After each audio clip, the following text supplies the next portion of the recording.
Hey, it's Rachel with a quick video on sheet or lasagna composting. Normally, this is a technique to prepare bare ground, and people would put down cardboard or newspaper layers as a weed barrier and then would build on top.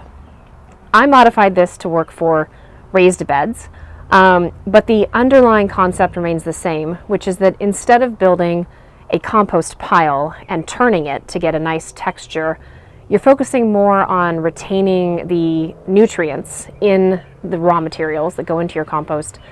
So you build them in layers, like a lasagna, of alternating, nitrogen-rich greens, carbon-rich browns, and you let it just compost in place. You plant into the top of it and allow the magic to happen. And over time, this kind of breakdowns and settles, and you get a nice compost bed. I did that with our raised beds this year. You can tell from the change in the color of the wood there, probably. We decided to make them deeper. For those of you that saw our channel last year, we were initially putting this garden in during the COVID quarantine when we couldn't go out and purchase anything. And we just used the existing heavy clay soil sod and some organic material from around the neighborhood. I will put a link to that video below. It worked honestly better than I expected, but it was still with heavy rain. We still sometimes saw some ponding and some standing water here and there, and so we decided to make the beds deeper. But even though we are not in quarantine, I am still very cheap, and I didn't want to buy a bunch of purchased compost for the beds. So the vast majority of what is filling those beds now is free, and there's like an inch of compost, so I purchased just a little tiny bit to get a nice seed bed for the very top of these, and that was it. So we're happy so far with how it turned out. Let me show you the step-by-step of how we did it. The first step was to go through and do one last harvest of the kale that had overwintered, then to go through with my weed whacker and take down the cover crop that I planted earlier in that back bed.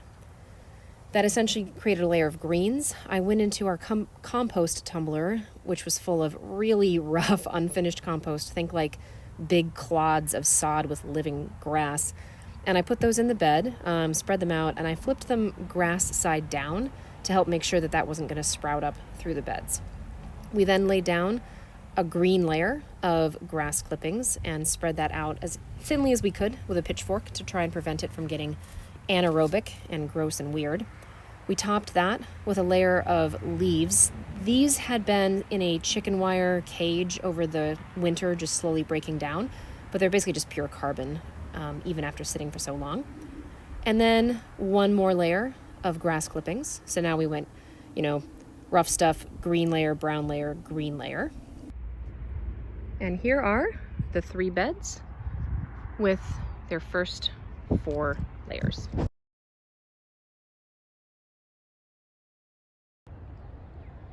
Final step, we did have a 50-50 mix of compost and topsoil that we had delivered yesterday. I didn't manage to get a picture of that before Winston put it in the beds for me. And you can see here the contrast between, I still need to level this out, but you can get a sense, a pretty much full bed and one of last year's beds. This is the strawberry perennial bed. So we intentionally left this one alone, but you can see it's a striking difference in the amount of soil these plants have to work with now.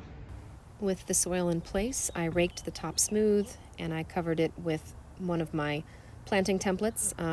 This is the first time I purchased compost from this particular source, so I was a little worried about weed seed coming back up.